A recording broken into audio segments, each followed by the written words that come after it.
Hello students, good morning, good afternoon, good evening to all of you.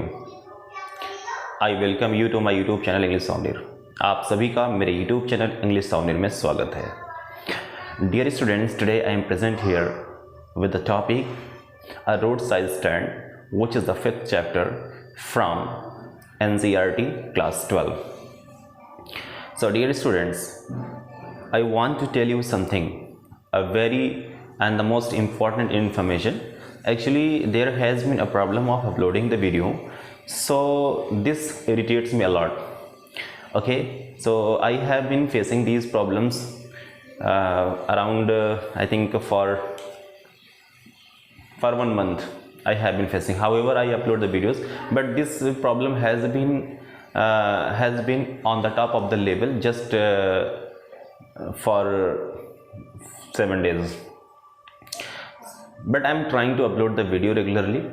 If any video does not reach you on time or regularly, please avoid it and mind not. I will definitely upload at least one video one day.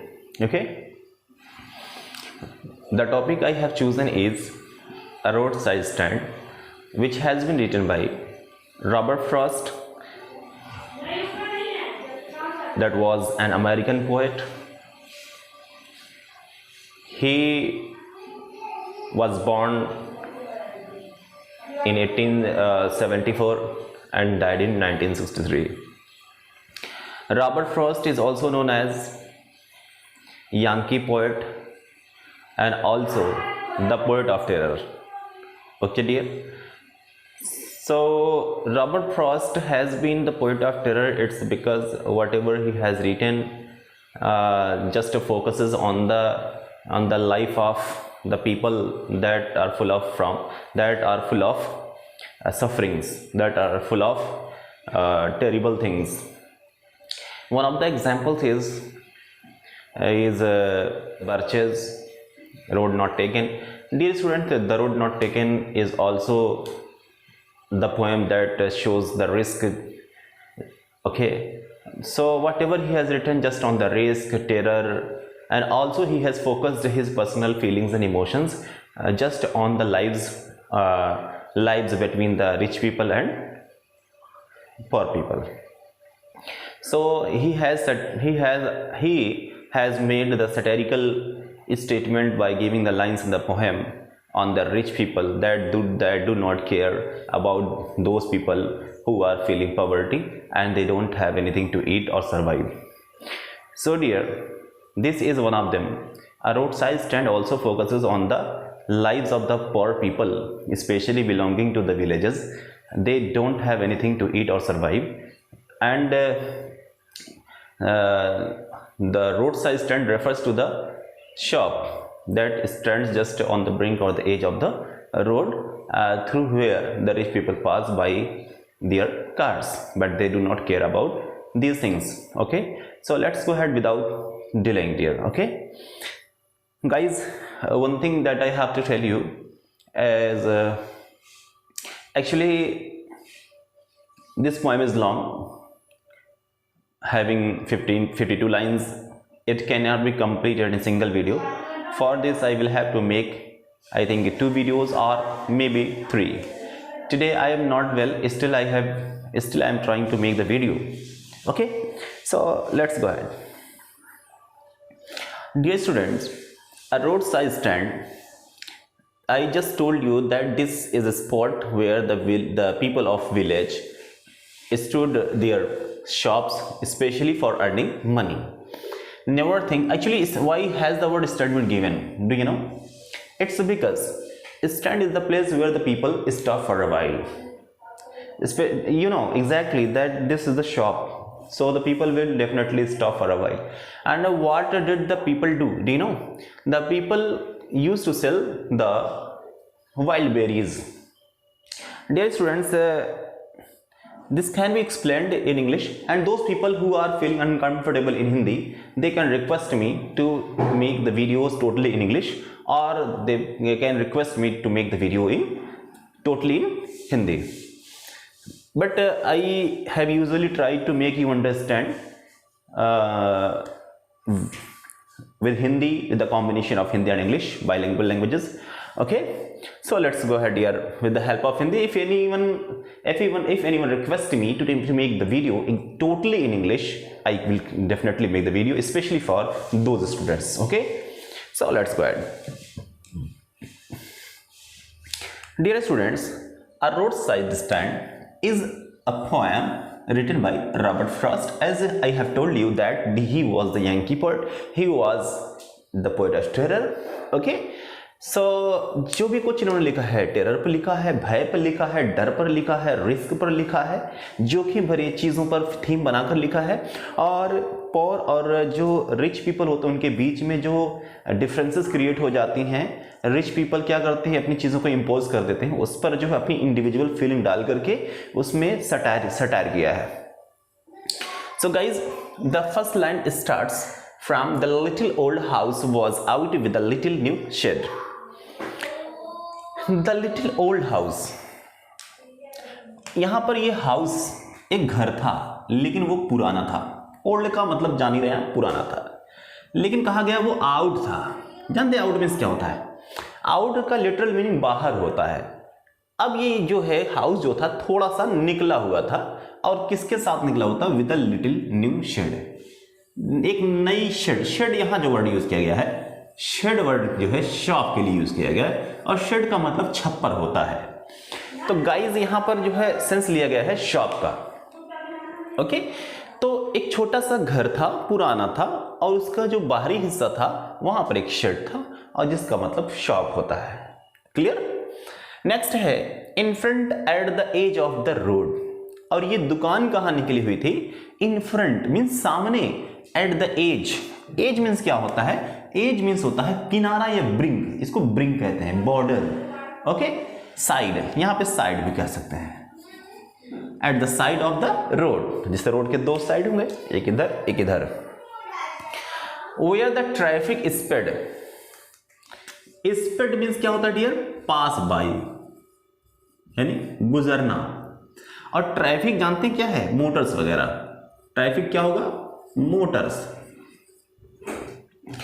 So dear students, मैंने आपको यह बताया कि road के side में एक घर है जहां पर दुकान निकली हुई है, और उसी रोड के पास से होता हुआ, रोड पे ही जाहिर सी बात है कारें, मोटर्स, गाड़ियां वगैरह वहीं से गुजरती हैं. A road side stand that too pathetically played.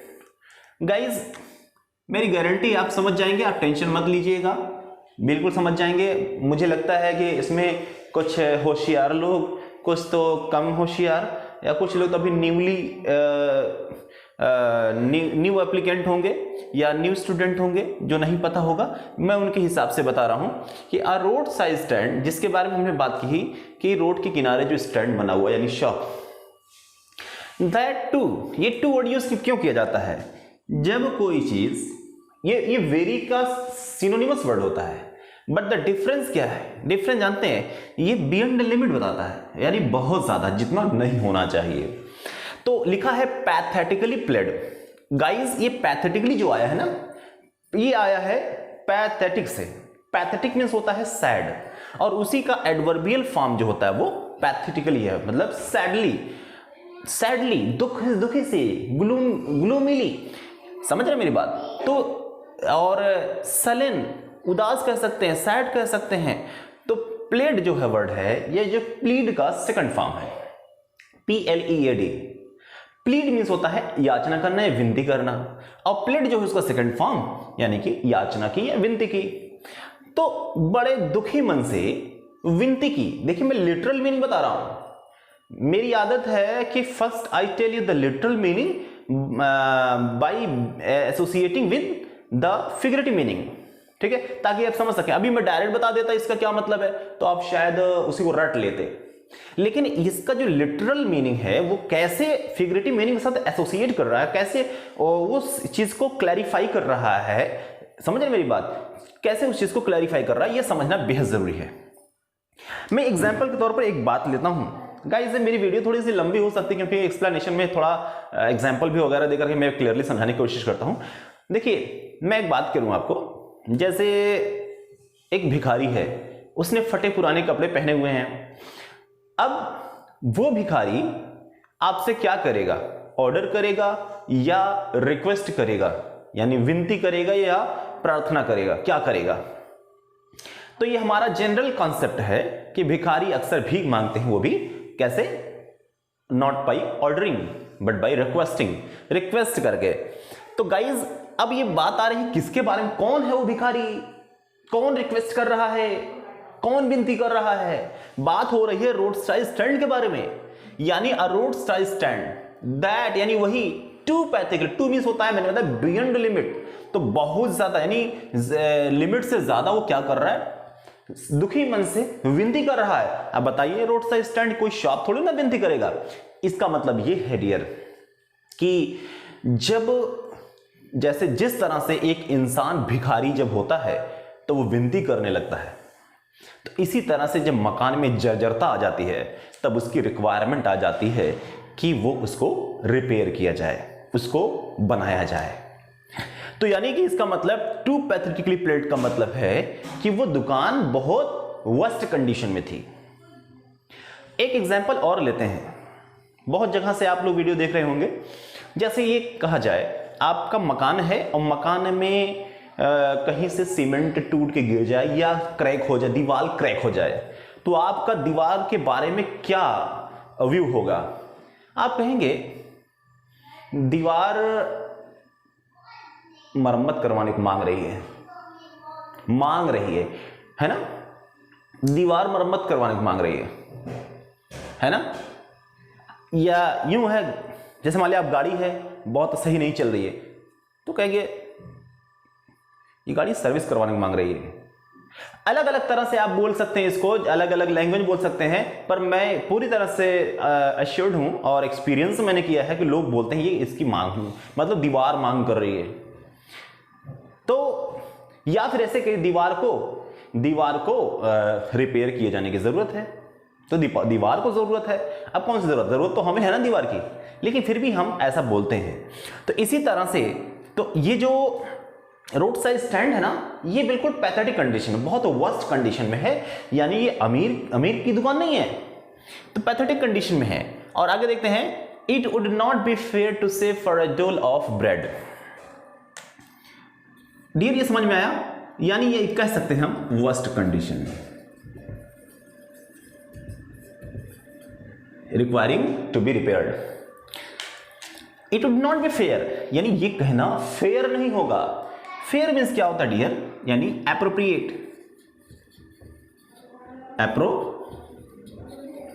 Appropriate समझते हैं, यानी कि उचित, ठीक, fair. It would not be fair, यानी ये कहना एप्रोप्रिएट या उचित नहीं होगा, टू से यानी कहना उचित नहीं होगा क्या? For a dole of bread, यानी जो ये रोड साइड स्टैंड है ना, वो क्या है? For a dole of bread है, यानी कि ब्रेड के डोल के लिए। अब डोल क्या होता है? डोल मीन्स होता है चैरिटी। क्या होता है dear? Charity. To say for a dole of bread, यानी कि ये रोड साइड स्टैंड जो है वो क्या है कि भीख मांग रही है। रोड साइड स्टैंड भीख मांग रहा है। किस चीज का? ब्रेड, रोटी, यानी कि रोटी की भीख मांग रहा है। ऐसी कंडीशन, पैथेटिक कंडीशन दिखाई गई है उसमें। ऐसा इसलिए क्योंकि अमीर लोग होते हैं केयर ही नहीं करते हैं, और गरीब लोगों की बेचारे कंडीशन बिल्कुल खराब है। तो for a dole of bread का मतलब है रोटी का दान। चैरिटी में दान होता है, और दान का मतलब जैसे जब दान कोई देता है तो इसमें भीख ही के बराबर है। तो रोटी की भीख जैसे के लिए, यानी रोड साइड स्टैंड है रोटी की भीख के लिए, यानी इसका मतलब है कि ऐसा लगता है कि जैसे रोटी की भीख मांग रहा हो। उम्मीद करता हूं ये आपको समझ में आ गया होगा। चलिए आगे चलते हैं। But for some of the money the cash whose flow supports the flower of cities from sinking and within faint. अब कहा जा रहा है कि यही विलेजर्स, यही गांव वाले जिन्होंने अपनी छोटी छोटी दुकानें रोड के किनारे लगा रखी हैं, सिर्फ इस आशा और उम्मीद से कि वो कुछ पैसे कमा सकें, यानी कि कुछ पैसे कमा सकें। For some of the money, कुछ पैसे कमा सके, कुछ पैसे अर्न कर सकें। द कैश, कैश का मतलब वही समझ लीजिए नकदी, ले सकें। हुज फ्लो सपोर्ट्स, हुज यानी जिसका फ्लो मीन्स होता है प्रवाह मीन्स होता है बहाव। जाहिर सी बात है पैसे का यानी लेन देन, जब पैसे की लेन देन होगी तो जाहिर सी बात है कि रिचनेस आएगी। वो क्या करेगा, सपोर्ट करेगा, सहारा देगा किसको, द फ्लावर ऑफ सिटीज। अब ये फ्लावर ऑफ सिटीज, ये फ्लावर जो है ये किसके लिए यूज किया गया, फोक मीन्स होता है पीपल, किसके, ऑफ सिटीज यानी जो शहर के लोग हैं उन शहरों के लोगों को क्या करेगा, वो सपोर्ट करेगा। किस चीज से, from sinking and withering faint. Sinking means क्या होता है, डूब जाना, और विदरिंग फैंट मीन्स होता है मुरझा जाना। ओके, तो मतलब अब यहां पर बताया गया है फ्लावर से कंपैरिजन किया गया है। ध्यान दें, अब मैं समझाता हूं इसको। इसमें कहा गया है कि वो जो फ्लो है ना, flow of cash and money, ये सपोर्ट करता है, किसको सपोर्ट करता है, उन फ्लावर्स को, यानी शहर के जो फ्लावर्स है ना, फूलों को क्या करता है, सपोर्ट करता है, और डूबने से और मुरझाने से, यानी उसे डूबने नहीं देता और मुरझाने नहीं देता। कौन, कैश। अब बताइए पैसा फूल को पैसे क्या जरूरत है, यहां पर जो है फ्लावर्स है, the word flowers has been used for the people of the cities, they needed money.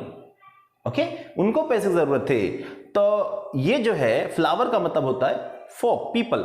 तो उन लोगों को डूबने से, डूबने का मतलब पानी में डूबना नहीं, यानी कि बिल्कुल गर्त में जाना, कंडीशन खराब हो जाना, मरना, ये समझ लिया कि बेगारी आ जाना, ऐसी कंडीशन से। मुरझाने मतलब होता है जो इंसान पॉवर्टी में, गरीबी में हमेशा झेलता चलाता है, यानी कि उसकी कंडीशन और भी बदतर होती चली जाती है, उसी को विदरिंग फैंट कह सकते हैं। तो वो जो है उससे क्या करता है, बचाता है। जाहिर सी बात है कि अगर आप छोटी सी दुकान भी कर लेंगे तो उसका जो फ्लो होगा, पैसे का लेना देना होगा, तो आपको ये नौबत नहीं लाने देगा कि आप सड़क पे आ जाएं या मतलब यूं कह लें कि भीख मांगने लगें, ऐसा नहीं होगा। नेक्स्ट है द पॉलिश्ड ट्रैफिक पास्ड। देखिए फिर एक वर्ड आया है polished. Polished traffic passed with a mind ahead, mind ahead. अब पॉलिश ट्रैफिक, यहां पर वर्ड किया गया पॉलिश ट्रैफिक। ट्रैफिक का मतलब मैंने बताया कि मोटर गाड़ियां जो लोग गुजर रहे हैं तो उनको ट्रैफिक कहेंगे। अब ये ट्रैफिक जो है ना, इनको पॉलिश कर दिया गया है। What does the word polish mean? अब सोचिए, मैं लिटरल मीनिंग बताता हूं। पॉलिश मीन्स होता है चमका देना, है ना। एक एग्जांपल देता हूं, जैसे आपने अपने किसी दोस्त से आपको पैसे की जरूरत है, आपने अपने दोस्त को बुलाया कि दोस्त मुझे पैसे की जरूरत है, लेकिन दोस्त की मां ने पहले से उसके दिमाग को पॉलिश कर दिया था कि बेटा कोई पैसा मांगे तो मत देना। समझ रहे मेरी बात? यानी कि पॉलिश करने का मतलब दिमाग में भर देना कि कोई भी पैसा मांगे तो मत देना। So the brain was already polished by the mother, so your friend will not be ready to give you money. कभी भी तैयार ही नहीं होगा। क्यों? क्योंकि उसकी मां ने उसका ब्रेन पॉलिश कर दिया है। अब यहां पर ट्रैफिक जो वर्ड यूज किया, ट्रैफिक को पॉलिश कर दिया गया है, यानी कि उनकी मेंटेलिटी जो सेट हो गई है कि we have not to help the poor people, तो सेट हो गया दिमाग में। वरना कारें गुजर रही हैं तो सोचते बेचारे, वो सोचते कि चलो रुक जाते हैं थोड़ी देर के लिए, इनकी हेल्प कर देते हैं, कुछ 2-4 पैसे 10-20 रुपए दे देते हैं, इनकी मदद कर दे, बेचारे गरीब आदमी हैं। लेकिन नहीं, ये लोग जो है ऐसे मतलब मोटर गाड़ी वाले, कार वाले लोग, जिनका दिमाग पॉलिश कर दिया गया था, यानी दिमाग में सेट कर लिए थे, ब्रेन उनका वॉश हो गया था पहले से, वो लोग गुजर जाते हैं, मतलब वो पास हो गए, गुजर गए। गुजर मतलब मर नहीं जाना, बल्कि कार को निकाल देना। अब विद अ माइंड अहेड, यानी उनका दिमाग ये कह रहा था, माइंड उनका ये कह रहा था कि अहेड, आगे चलो, रुको मत यहां पर। क्यों? क्योंकि कोई ध्यान ही नहीं दे रहा था। गरीब की कोई ध्यान नहीं देता, गरीब का कोई ध्यान नहीं देता। The same action was being done by those people as well. चलिए डियर आगे चलते हैं। समझ में आया होगा, मुझे लगता है। समझ नहीं आया होगा तो प्लीज मुझे जरूर कांटेक्ट करेंगे। और if ever aside a moment, फिर देखिए यहां पर कहा गया, और अगर कभी रुक भी जाते थे। असाइड मींस होता है किनारे हो जाना। असाइड मींस क्या होता है? थोड़ा सा किनारे हो जाना। एवर मींस होता है कभी, थोड़ा, अगर मान ली कभी एक मोमेंट, एक पल के लिए थोड़ा रुक भी जाते थे तो क्या होता था? देन आउट ऑफ सॉर्ट्स, क्या हो जाते थे? Out of sorts. पहले लिटरल मीनिंग देखिए, शॉर्ट्स मीन्स क्या होता है, प्रकार तरह तरह को शॉर्ट्स कहते हैं, अलग अलग तरह को। ओके, तो और आउट ऑफ, अच्छा शॉर्ट मीन्स होता है, शॉर्ट आउट मीन्स होता है सॉल्व करना भी होता है, रिजॉल्व करना। यहां पर जो है आउट ऑफ शॉर्ट्स, यानी कि जिस लाइन में उनको आना चाहिए हेल्प करने के लिए वो आउट हो गए हैं, शॉर्ट में नहीं है।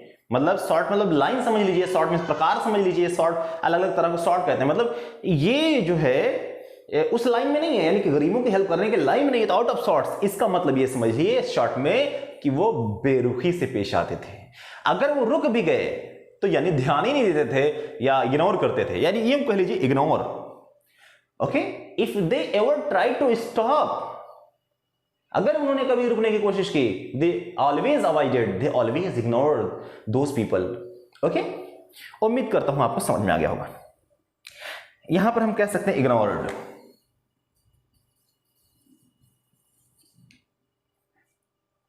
और यहां पे कह सकते हैं फेड अवे। ओके, सपोर्ट यानी हेल्प कर सकते हैं, लिख सकते हैं अपनी मीनिंग। सिंकिंग डूबने को, यहां डूबने को कहेंगे वर्सन, वर्सनिंग। याद रहे ये डूबना पानी में डूबना नहीं है। ओके, ये डूबना जो है इंसान की लाइफ और बदतर हो जाने से है। तो अगर उन्होंने कभी एक पल के, अगर वो लोग कभी एक पल के रुकते थे तो क्या हो जाते थे, इग्नोर करते थे किस चीज को, at having the landscape marred with artless paint of science that with and turn wrong and S turn wrong. Guys एक चीज और पहले मैं आपको बता देता हूं ताकि मुझे इस पोएटिक लाइन को समझाने में बहुत आसानी हो। ध्यान रहे, आपके पास एक हवेली है, बहुत बड़ी एकदम व्हाइट हवेली पर्ल की तरह चमक रही है। ध्यान से सुनिएगा, समझ में नहीं आया तो बताइएगा, पैसा वापस कर दूंगा। हालांकि मैं पैसा नहीं लेता हूं, फिर भी मैं कह रहा हूं, ध्यान से सुने। एक हवेली है जिसमें हीरे मोती जवाहरात सब जड़े हुए हैं, खूबसूरत लग रहा है, और वहां पर गरीब जो है, एक मतलब गंदी चीजें वहां पर आसपास में भटकती तक भी नहीं है। ध्यान दीजिएगा, आसपास में गंदी चीजें भटकती तक भी नहीं है, और इत्तेफाक से अगर कोई गंदा इंसान, गंदा जानवर, गंदी चीज पहुंच जाए तो आपके दिल पे क्या गुजरेगी? आप ये कहेंगे अरे यार इसने सब चौपट कर दिया, यानी जो खूबसूरती थी उसको इसने डिस्ट्रॉय कर दिया, स्पॉइल कर दिया। मैं एक एग्जांपल लिटरेचर से लेता हूं, आपने पढ़ा होगा, उसमें मैं बताता हूं अकबर और बीरबल की स्टोरी में। उसमें होता है कि मैं चैप्टर का नाम मुझे ख्याल नहीं आ रहा है, पर स्टोरी पूरी पता है मुझे। उसमें अकबर जो होते हैं वो गार्डन में सफ़र कर रहे होते हैं, मतलब वॉकिंग कर रहे होते हैं, स्टॉलिंग कर रहे होते हैं। तो वहाँ पर बीरबल जो है, बीरबल ने उनका टेस्ट लेना चाहा, तो वो बड़ी घटिया कंडीशन में, मतलब बहुत गंदे गंदे बाल, गंदे गंदे कपड़े पहन करके जो वहाँ पर वो चबूतरे पे, प्लेटफॉर्म पे, पेड़ के जो प्लेटफॉर्म होता है, चबूतरा होता है, उस पर लेटे हुए थे। तो जब अकबर पहुंचते हैं ना, तो उसे देख करके बहुत ज्यादा उनको, अकबर को गुस्सा आ जाता है। तो कहते हैं how dare you enter my premises of the palace, how dare you enter the palaces of, how dare you enter the premises of my palace, कैसे आपने मेरे महल के इस प्रेमिसेस परिसर में एंटर करने की जुर्रत की? तो उसने कहा हुजूर बस ऐसे ही चलते चलते मैं थक गया था, सोचा कि लाओ थोड़ा सा विश्राम कर लेते हैं, और रुक गया हुजूर। इसमें करने में क्या जाता, क्या आराम करने में क्या जाता है, क्या आपको कोई दिक्कत है? तो उसने कहा, अकबर ने कहा yes this garden is mine, this palace is mine, everything is mine, and I am the emperor of India, even all the empires of India along with the nearby countries। अच्छा, तो आप सारी मुल्क की पूरे बादशाह हैं? तो बीरबल ने कहा, उसका जवाब कैसे दिया, मैं इस लाइन से भटक गया हूं, इसके लिए माजरत चाहता हूं, सॉरी फॉर दैट, लेकिन आप सुनिए ध्यान से, बस थोड़ा सा 1 मिनट लूंगा। उसने कहा, बहुत शॉर्ट में बता रहा हूं क्योंकि स्टोरी और भी लंबी है। तो उसने जब अकबर ने क्या किया, अपने उस शाही जूते से, जिसका अगला हिस्सा जो निकला हुआ था, नुकीला पार्ट, यानी कि प्रॉड कर दिया। प्रॉड मीन्स होता है पैर से ठोकर मारने को प्रॉड कहते हैं। तो जब ठोकर मार दिया तब बीरबल को झटका लग गया, और फिर बीरबल ने एक सवाल किया कि हुजूर ये बताएं कि ये जो आप पैलेस देख रहे हैं, ये पैलेस किसका है? उसने कहा this all belongs to mine, सब कुछ मेरा है। उसने कहा कि अच्छा इससे पहले किसका था? उसने कहा मेरे फादर का था। उसने कहा इससे पहले किसका था? उसने कहा ग्रैंडफादर का। उसने कहा इससे पहले किसका था? तो ग्रेट ग्रैंडफादर का था। इस तरह से जो है सारी जो है जनरेशन की सीरीज निकलती चली गई। और इवेंचुअली हुआ क्या, उसने फिर पूछा कि after you who will be the owner of this palace? उसने कहा कि my son, and after this after that son. तो अब ये बताइए आपकी चीज कहां रह गई? जब चीज ट्रांसफर होती चली आ रही है तो दैट इज नॉट योर्स, ये आपकी चीज नहीं है। हां, प्रॉमिस करिए, वादा करिए कि अगर आपकी चीज है मैं चला जाऊंगा छोड़ करके, इसे आप तक ही सीमित रखेंगे, यानी ये आगे नहीं जाना चाहिए।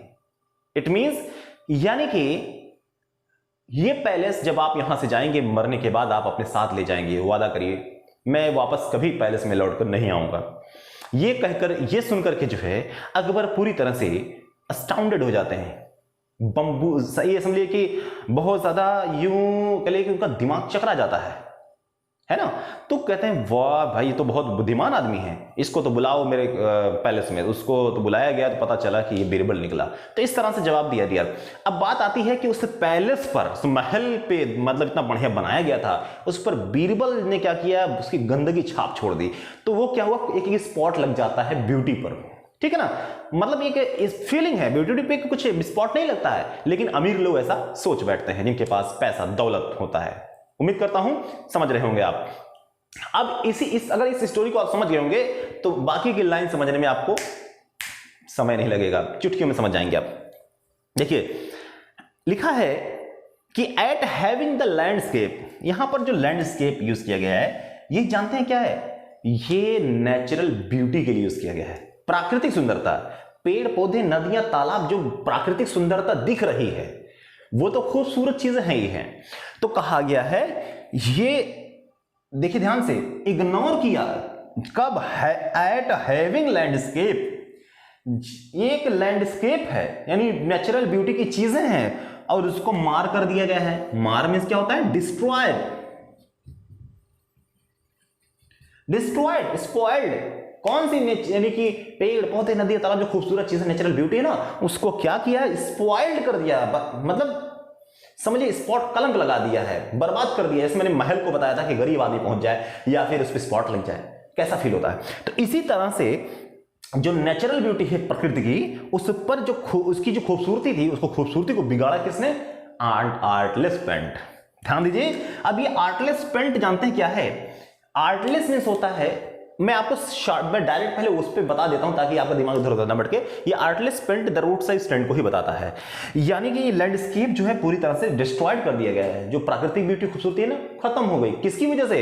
इस रोड साइड स्टैंड की वजह से। इस गरीब जो है इंसान ने दुकान खोल करके जो है इसने क्या किए, हमारी इस प्राकृतिक सुंदरता जो रोड के किनारे किनारे जो है उसको बर्बाद कर दिया है। अब मैं बताता हूं आर्टलेस मीन्स क्या होता है। आर्टलेस मीन्स होता है जो आर्ट से लेस हो, यानी कि कलाहीन कह सकते हैं। और जाहिर सी बात है कि जो आर्टिफिशियल चीजें होती हैं, नेचुरल चीजें तो अलग होती हैं, लेकिन इसको आर्टलेस कह दिया है। पेंट का मतलब होता है उसकी पेंटिंग कर दी गई। पेंट समझते हैं, सही में पेंटिंग नहीं है। यानी जैसे अब जैसे एक रोड है, सड़क है, उसके किनारे किनारे पेड़ पौधे, खूबसूरत फुलवारियां लगी हुई हैं, बड़ा अच्छा लग रहा है, तो ये लैंडस्केप है। अब इसको क्या किया गया है, इस पर जो सिर्फ मान लीजिए, अभी मान लीजिए पेंटिंग ले लीजिए, आप कुछ बना रहे हैं, उसे स्याही छिड़क दीजिए, कहीं अरे यार आपने चौपट कर दिया। तो इसी तरह से आर्टलेस पेंट, वो जो दुकान आई थी ना, उस सुंदर चीजों में उस आ गई थी, इसीलिए उसको आर्टलेस पेंट कह दिया गया है। ऑफ साइंस, अच्छा, with the artless paint of science. Science थे, साइंस मतलब समझते हैं, सिंबल थे। सिंबल कैसा? एस या एन का लिखा है, that with N turn wrong and S turn wrong. देखिए ये एन जो है ये नॉर्थ को बताता है, नॉर्थ, और जो एस है ये साउथ को बताता है। यानी जो डायरेक्शन थे ना, जैसे ये ध्यान दीजिए, जैसे ये रास्ता है तो this is north and this is south, ये नॉर्थ है साउथ है, तो नॉर्थ और साउथ में जो है जब दुकानें लगी हुई हैं तो जाहिर सी बात है, तो अमीर पीपल कहेंगे, लोग कहेंगे नॉर्थ भी रॉन्ग है, साउथ भी रॉन्ग है। जाहिर सी बात है, दोनों डायरेक्शन बेकार है, तो कह रहे हैं कि ये डायरेक्शन ही दोनों बेकार है। तो उम्मीद करता हूँ डियर यहाँ तक आपको समझ में आया होगा। तो मैंने कुछ लाइंस ली थी आपके रोड साइड स्टैंड से। वीडियो बहुत लंबी हो जाएगी तो मुझे लगता है यहीं पे मुझे स्टॉप करना पड़ेगा, लेकिन इसके पार्ट 2 में फिर आपसे हम मिलेंगे। Till then bye bye.